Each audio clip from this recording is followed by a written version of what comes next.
In scope management planning phase, there are 4 processes, and of this is define scope. Define scope is the process of developing a detailed description of the project and product.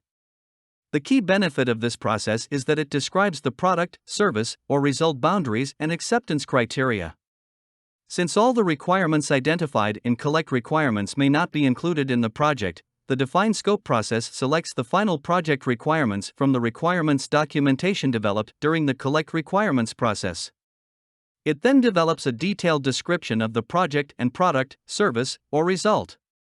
Like all other processes, there are ITTOs in this process. The goal outcomes and outputs of this process are: project scope statement, project documents updates like assumption log, requirements documentation, requirements traceability matrix, stakeholder register.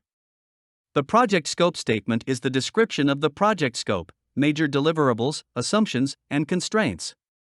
The project scope statement documents the entire scope, including project and product scope. It describes the project's deliverables in detail. It also provides a common understanding of the project scope among project stakeholders. It may contain explicit scope exclusions that can assist in managing stakeholder expectations. It enables the project team to perform more detailed planning, guides the project team's work during execution, and provides the baseline for evaluating whether requests for changes or additional work are contained within or outside the project's boundaries. The detailed project scope statement, either directly or by reference to other documents, includes the following: product scope description, deliverables, acceptance criteria, and project exclusions. This is difference of project charter and project scope statement in PMP Guide 6th edition Table 5-1. What do we need to have this outcome? What are the inputs? Project charter. This is after develop project charter during initiating phase under integration management.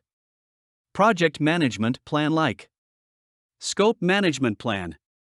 Moving forward, we also need project documents like assumption log, requirements documentation, risk register.